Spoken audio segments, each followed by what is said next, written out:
When someone pulls away, it's often seen as weakness, an escape, or indecision, but sometimes that space, the intentional, calm, decisive kind, becomes the most powerful act a person can take, especially when it's someone who has been anxiously tethered to inconsistency. They've lived in the gray, danced around mixed signals, poured effort into half-open doors.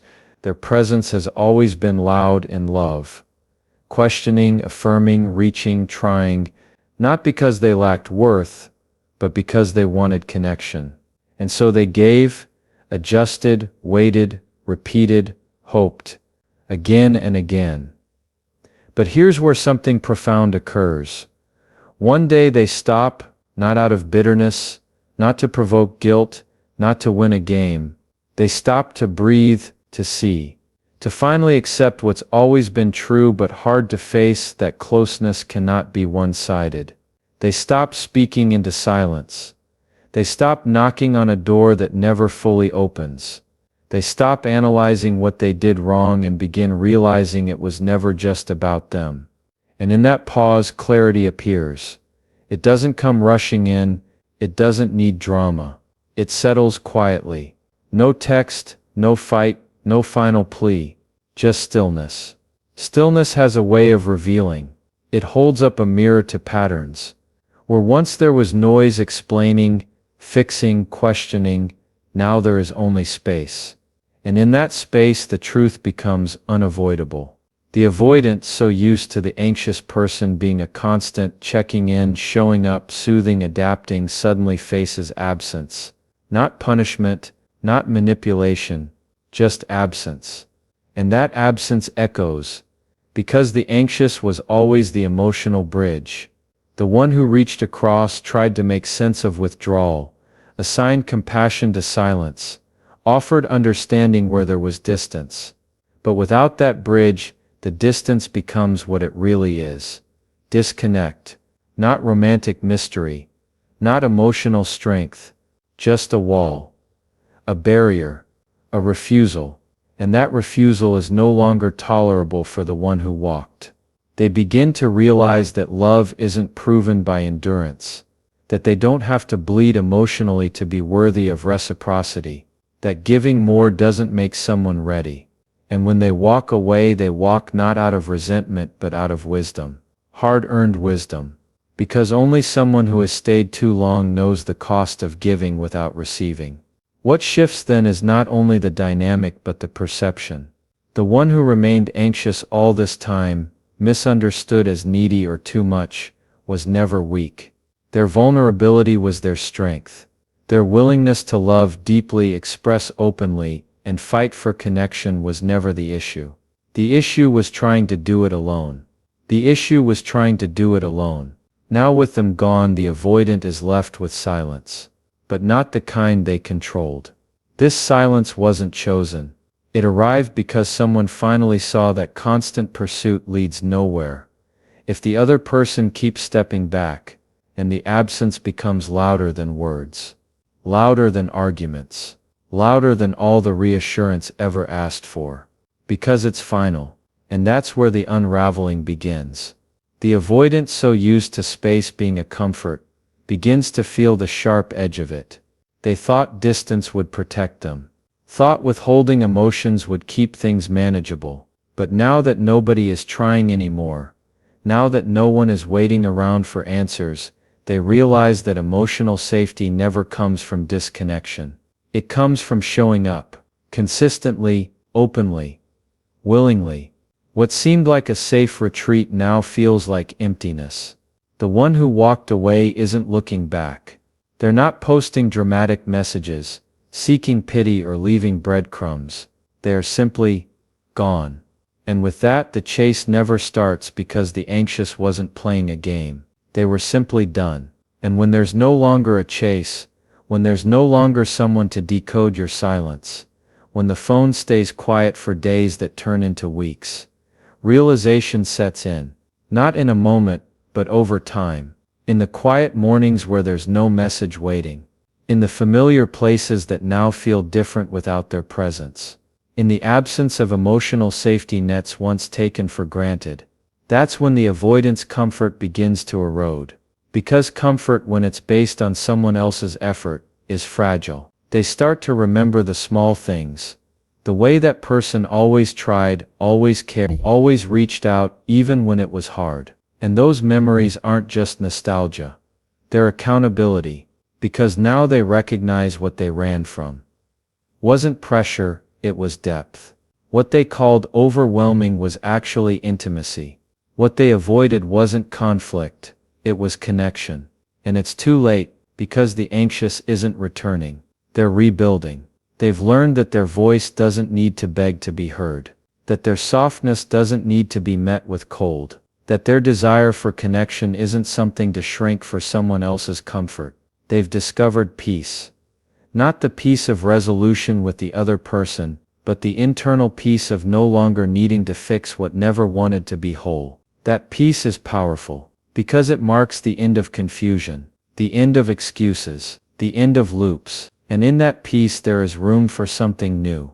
Not necessarily someone new, but a new self, one who no longer tolerates emotional starvation as normal, one who no longer questions if they're too much just because someone else couldn't meet them, one who knows their worth doesn't depend on being chosen by someone who hesitated every step of the way. And so the tables turn, not out of spite, but out of growth. The avoidant starts to wonder what they could have done differently, starts to feel the regret that only comes when comfort is disrupted, starts to realize that the quiet they once craved is now deafening, because it's not filled with expectation or possibility, it's filled with finality. And finality hits differently when you assume they'd always be there, that no matter how long you pulled away, they'd come closer, that you had time, that their love would wait, that their heart was yours to return to once you were ready. But hearts have limits, even the most open ones, even the most patient ones. And now it's not about being ready, it's about being too late. That's the hardest part. Not that they left, but that they left well, with dignity, with grace, with no scorched earth, no dramatic exit, no last-minute breakdown. Just stillness, just peace. And that's what makes it unforgettable. Because that kind of goodbye doesn't fade, it stays. Not in bitterness, but in clarity. And that clarity doesn't just belong to the one who walked. It spreads. It reaches the one who stayed silent too long, pulled back too far, avoided too often. Because when the anxious stops reaching, the avoidant finally sees. Not just what they had, but why it mattered. But what lingers afterward isn't just regret. It's recognition. Recognition that avoidance, once mistaken for power, is a disguise. A mask stitched together by fear, control, and the illusion of safety. Pulling away wasn't protection. It was postponement. A delay of conversations that needed to happen. Emotions that begged to be felt. Truths that deserved acknowledgement. The person who distanced themselves did so not because they didn't care, but because confronting their emotional depth terrified them. They weren't ready to admit how much vulnerability costs, how much honesty demands, how exposed real intimacy makes a person feel. So they stayed guarded, not with walls made of stone but with silence, deflection, subtle withdrawal. And they called it calm independence, or peace. But none of those were accurate. What they felt was not calm, it was tension contained. What they called independence was isolation. The peace, it was simply the absence of noise, not the presence of understanding. They weren't unreachable. They were unready. And while they hid behind their emotional fog, someone stood on the other side, constantly trying to break through it. That someone didn't just want affection. They wanted clarity. They wanted presence. They wanted to be seen not just when it was convenient, but when it was difficult. But instead of receiving that, they were met with distance. Not always physical. Often it was emotional. The kind of absence that happens in the middle of a conversation. The kind of vanishing that occurs while sitting right beside someone. That hollow feeling of being physically close, yet entirely alone. Avoidance isn't loud. It's quiet in the most painful way. It doesn't scream. It shrinks. It waits for the moment to pass, so it won't have to speak. It dodges depth by pretending simplicity. It's not that feelings weren't there. It's that expressing them felt dangerous. Because what if sharing meant losing control? What if opening up meant being rejected? So the solution was always the same. Detach before you get too close. Step back before the bond becomes real. Look calm while chaos brews inside. But while they pulled away, the other person stayed. They filled in the gaps with love, patience, and hope. They made excuses for silence, interpreted withdrawal as stress, assumed coldness was temporary, but it wasn't. It was a pattern. And patterns don't fix themselves. Over time, avoidance becomes a language, a quiet one, built not with words but with pauses, with evasion, with non-answers. A shrug instead of a confession, a joke instead of vulnerability, a nothing's wrong instead of I'm scared. It's a language learned early, often in places where emotions weren't safe to express, where being vulnerable meant being hurt, or being strong meant being quiet. But silence speaks. It says everything left unsaid, and eventually the one listening to that silence begins to understand what it really means. Not that they weren't cared for, but that the person they loved didn't know how to care out loud. And love that isn't expressed clearly becomes confusion. Confusion becomes anxiety. Anxiety becomes exhaustion. So when the anxious finally steps back, it's not just them leaving, it's the collapse of a system. A system where one person carried all the emotional weight, while the other feared touching it. Where one person asked the questions, and the other deflected them. Where love was present but buried under hesitation. When the silence that once gave the avoidant space to breathe becomes the silence of absence, it turns heavy. It no longer feels like control, it feels like consequence. Because now the space isn't a tool. They can't use it anymore. It's not theirs. It was handed to them not by choice, but because the other person stopped trying to fill it. Avoidance loses its comfort when there's no longer someone reaching through it. What once felt like safety now feels like a void. And what they once ran from, a heart offered freely, now feels like the thing they may never find again. Because avoidance doesn't just push people away, it teaches them to stop coming back. That's the price. And what makes it worse is that avoidant patterns don't usually notice the impact until long after it's happened. They see the damage only when the dust settles, when they're left with the quiet that doesn't end, when they realize the bond they believed would survive anything didn't survive their silence. And by the time they understand the value of the connection, the door has already closed. They thought silence protected them, but it didn't. It simply postponed their pain, delayed their reckoning, because the truth always waits, and when it arrives, it doesn't whisper. It roars. Now alone, they may replay moments, not dramatic fights, but missed chances, times when they could have said more, could have chosen to stay emotionally present, instead of stepping away, could have expressed care instead of pretending not to feel, but those moments are no longer available. They're memories, lessons, and it hurts differently. It's not the pain of heartbreak, it's the ache of self-sabotage, the realization that what was lost wasn't taken, it was handed over, not stolen. Released, because the person who left didn't walk out because they stopped loving. They walked out because they started loving themselves. Because they understood that connection isn't about one person doing all the reaching, all the fixing, all the feeling. Avoidance creates a fantasy that emotions will disappear if we don't speak them. That love will stay even if it's never known. That care will be felt even if never voiced. But reality is less forgiving. Relationships don't survive on implication. They survive on presence, on action, on willingness to sit in discomfort and still choose each other. Now with distance defining everything, the avoidant begins to see that what they feared, being vulnerable, was the only thing that could have kept the bond alive. that while they were trying not to fall too hard, they missed the chance to fall fully.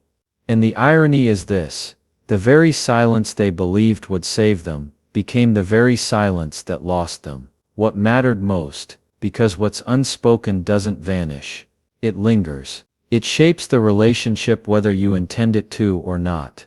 And when one person keeps stuffing their emotions into unspoken corners, those corners eventually become walls. And behind those walls, nobody wins. So here they are, with time, with silence, with all the things they thought they wanted, but the person who once waited for them to open up is no longer waiting. They've moved on, not out of spite, but out of growth.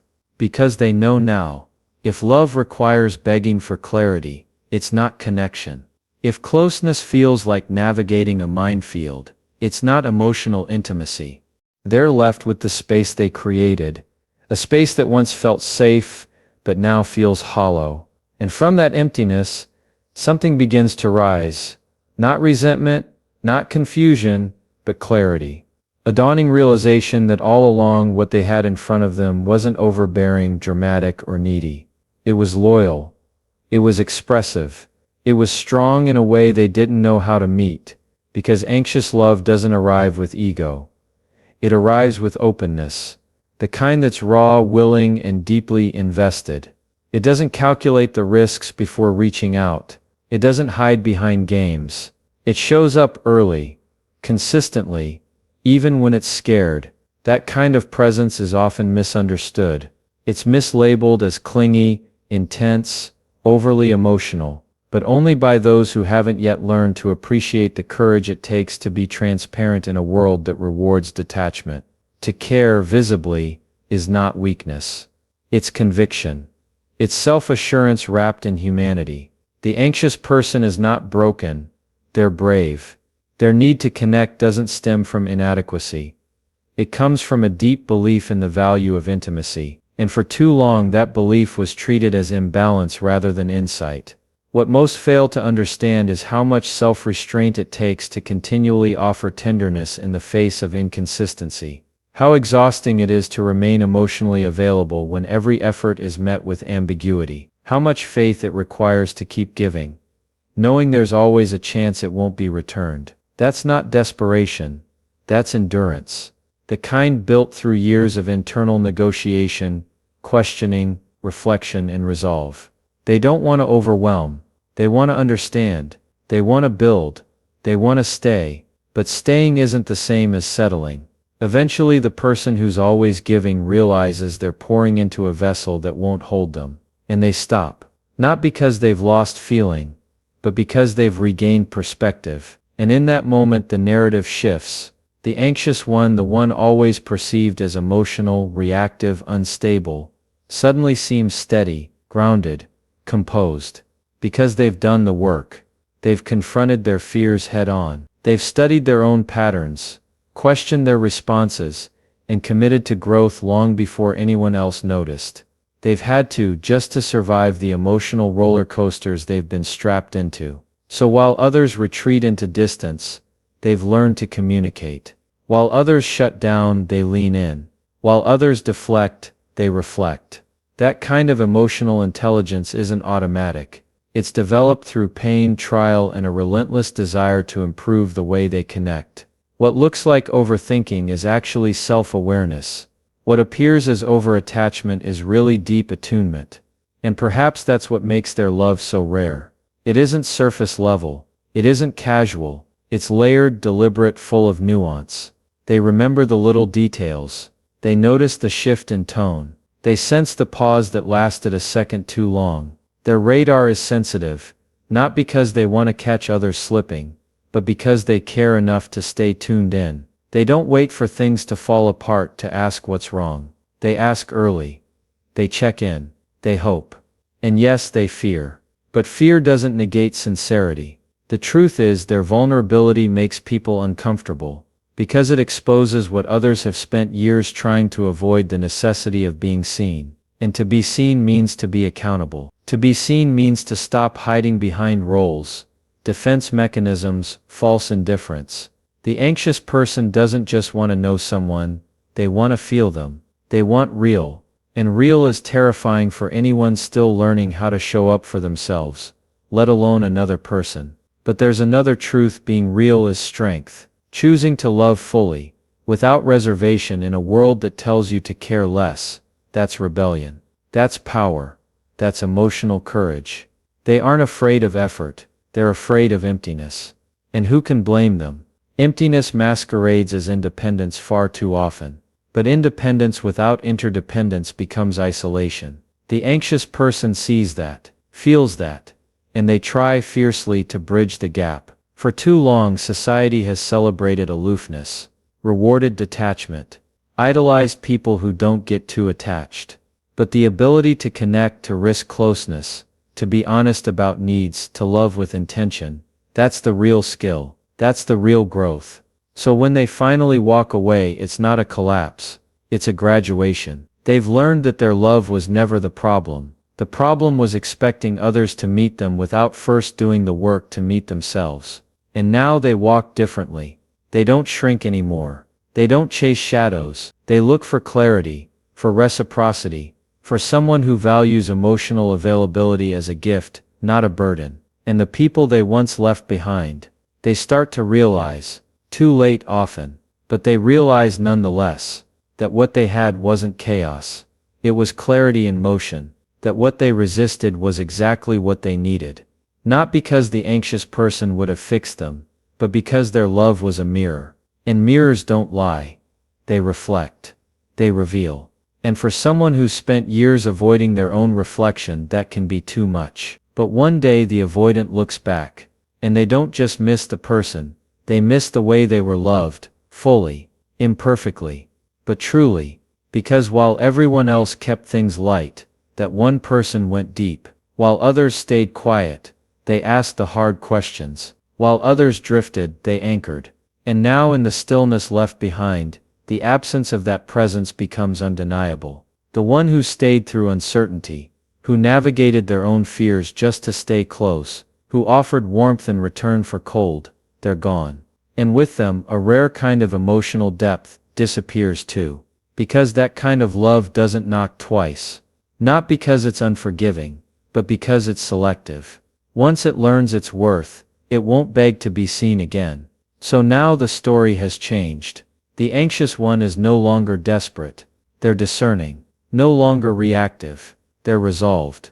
They're not waiting to be chosen. They're choosing. From alignment. From self-respect. From experience. Because they know now, their emotional courage isn't something to be managed, silenced, or soothed. It's something to be honored, cherished, matched. Because they know now their emotional courage isn't something to be managed, silenced, or soothed. It's something to be honored, cherished, matched.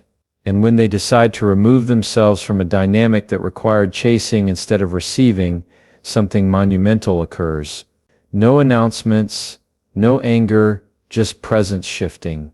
Quiet steps, intentional exits, a breath they finally release after holding it for too long. Not to flee, but to restore balance. No longer anchored by someone else's uncertainty, their rhythm changes. There's no more deciphering between indifference and discomfort. No more second-guessing their own intuition. They're not in limbo anymore, and without pursuit the equilibrium shatters.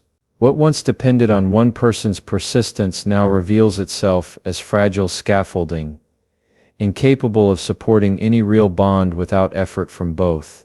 And that is where transformation begins. Not in the one who walked, but in the one who assumed they never would. When every pattern that relied on emotional distance meets nothing in return, discomfort rushes in. The comfort of knowing someone would always be there becomes uncertainty. The luxury of non-commitment turns into solitude. What once felt like control becomes a void impossible to ignore.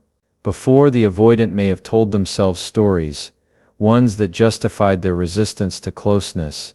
They'll always reach out. They're just overly sensitive. They need too much. But now, with nothing being offered to reassure those beliefs, those narratives collapse. There's nothing left to prove them true. No text to dissect. No confrontation to avoid, just quiet. Real, enduring, unsolvable quiet. In that stillness, reflection isn't just inevitable, it's relentless. The energy they used to resist emotional transparency now turns inward. Left with no one to buffer their avoidance, they face something they've long postponed, their own emotional gap. For the first time, they experience what the other felt all along: not being heard, not being prioritized, not being met. But here's the difference. The one who left made peace with that feeling. They endured it, learned from it, transcended it. They used the discomfort to elevate their own awareness. The avoidant, however, is just beginning to taste it. And without the buffer of pursuit, the taste is bitter. That's when realization dawns, not just about the person who left, but about themselves. They notice how often they've kept others at arm's length. How many chances for intimacy they've deflected. How many opportunities for connection they passed on, telling themselves they weren't ready, when in truth, they were afraid. And it's not just about the absence of the other. It's about the presence of regret. Regret not because someone left, but because they finally understand why. The realization that love doesn't stay when only one person shows up. That closeness fades when it's always being held at bay. That people who bring peace eventually stop trying to prove they're worthy of being heard. The avoidant begins to understand something that seemed elusive before. Peace doesn't come from space. It comes from consistency, from emotional generosity, from choosing someone repeatedly, not just when it's convenient. In the moment the anxious no longer seeks that choice, the avoidant loses more than a relationship. They lose the dynamic that shielded them from self-confrontation. But something deeper happens in the absence of the anxious. The avoidant starts recognizing the depth of what they pushed away. Not just affection, but presence. Not just kindness, but emotional bravery. They see that the person they once considered too much was in fact everything they were scared to become: emotionally available, attuned, responsive, open. Without that person reaching across the emotional distance, their life gets quieter, but not in a soothing way. Not in a way that fosters calm. It becomes the kind of quiet that rings. The kind that lingers after a conversation ends too soon. The kind that doesn't offer peace, but prompts introspection. And as time goes on, that stillness grows heavier. Not because the one who left changed, they didn't. They evolved, they healed. They created distance not out of punishment, but because their values shifted. They outgrew dynamics where their efforts were one-sided. They stopped giving to prove their worth. In their absence, the avoidant becomes aware of something they never quite admitted. They were never indifferent. They were overwhelmed. They weren't incapable of caring. They just didn't know how to respond when someone cared first. When someone saw them, really saw them, and asked for nothing but honesty. That vulnerability was intimidating, because it exposed every emotion they'd tucked away. But now, with no one to interpret their silence, no one to translate their emotional ambiguity into compassion, they're left to confront what they could have offered. They think of moments when they could have chosen differently, times they could have stayed instead of retreating, conversations they could have had instead of avoiding. And those thoughts don't fade. They accumulate. The irony is, for the anxious, leaving was liberation. For the avoidant, it's the beginning of awareness. An awareness that breaks the illusion they'd built. That illusion, the one where they didn't need closeness, where feelings complicated everything, where emotional effort was optional, dissolves. And beneath it, there's something unfamiliar. A longing to be known without hiding, because now they understand what connection really meant. It wasn't about being perfect or always saying the right thing. It was about trying, showing up, even when it's uncomfortable, being honest, even when it's messy, choosing to stay open, even when everything inside says, pull away. The anxious understood that. That's why they kept trying. And now the avoidant sees what that meant, sees how much strength it took, sees how they mistook that courage for something else. It becomes clear that emotional absence doesn't equal stability, that withholding isn't maturity, That silence isn't a neutral act, it shapes everything. And when someone stops interpreting that silence for them, its meaning becomes undeniable. There's no going back, not because the anxious wouldn't listen, but because they're not in the same place anymore. They've found alignment. They've created new standards, and those standards don't include chasing approval, interpreting silence, or fighting for recognition that should have been given freely. The avoidant begins to notice how unfamiliar that kind of peace feels. Not the peace of solitude, but the peace of someone who's no longer trying to prove their worth. Emotional availability. That peace changes everything. It reframes the past, reshapes the present, redefines the future. And what was once called too much is now remembered as depth. What was dismissed as emotional intensity is now honored as clarity. What was avoided is now missed, not for convenience, but for truth. Because the person who left didn't just walk away, they stopped feeding a system that never nurtured them back. They reclaimed energy, time, heart. Without the pursuit, everything comes into focus. That's when dynamics dissolve. Not when someone argues, not when someone cries, but when the one who always tried, no longer needs to.